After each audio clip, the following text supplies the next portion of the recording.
For today's video ay magtutur tayo sa Maliko, San Nicolas, Pangasinan at sa Imugan Falls ng Santa Fe, Nueva Vizcaya. For the go! Fit check!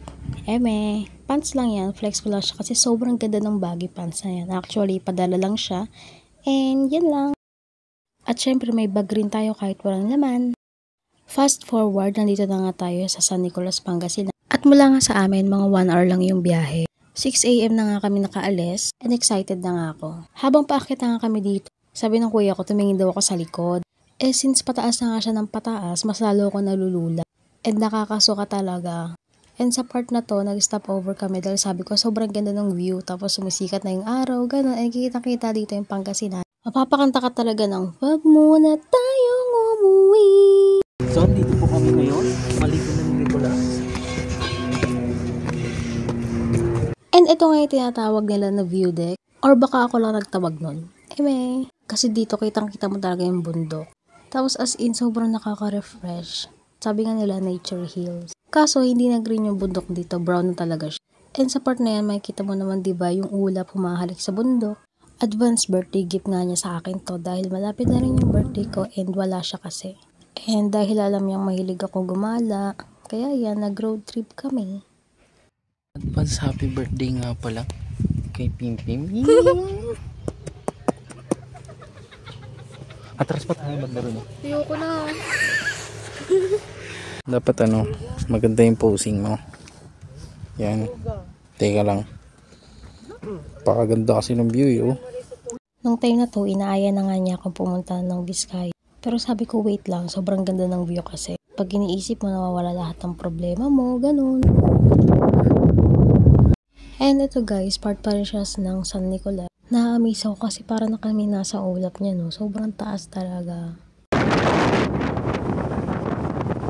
Next stop namin dito is yung tinatawag nila na Sherman Tank. Yun kasi yung pinapasyalan dito. And ang ganda ng view guys, para ka nasa ibang bansa kasi kakaiba talaga yung mga puno nila. Kakaiba talaga siya dahil. Last na nakakita ko nito is nasa Baguio pa ako eh. Pero ngayon, pasabog. More on lakad-lakad nga rin dito, diba? Kita nyo naman. And ayan na yun guys, in slow mo ko. Sabi nila, ginamit daw yan nung World War II. Nahihiya kasi ako mag-video kasi tingin sila ng tingin sa amin. Kaya sabi ko tara na. And ditong place na to guys, ang ganda talaga ng scenery and the ambience. Talagang parang ayaw mo na lang umuwi. Meron nga pala siyang entrance fee dito and pwede kayo mag-camping, mag-bonfire, ganon. Actually, campsite siya.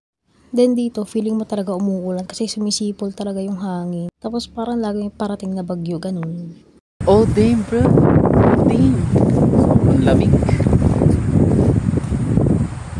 And another stopover dahil ang ganda talaga dahil. And eto na, mababasa nyo, little Baguio siya. Kaya pala ganun. Pero mas mataas talaga to sa Baguio. Next is the Imugan Falls. Hindi ko na siya na video.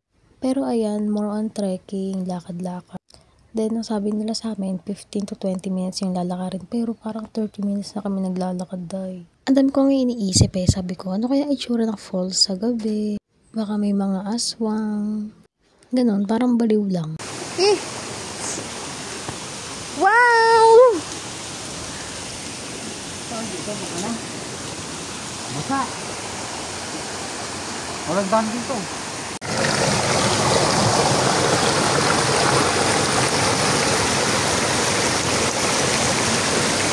Actually, nung time na to, gusto ko magdala ng damit kasi gusto ko nga maligo pero yung nga sobrang lamig ng tubig, parang galing freezer.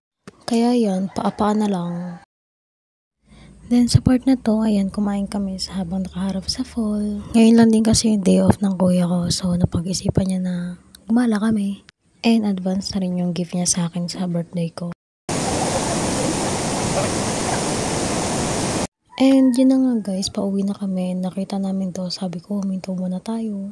And yun lang. Thank you for watching.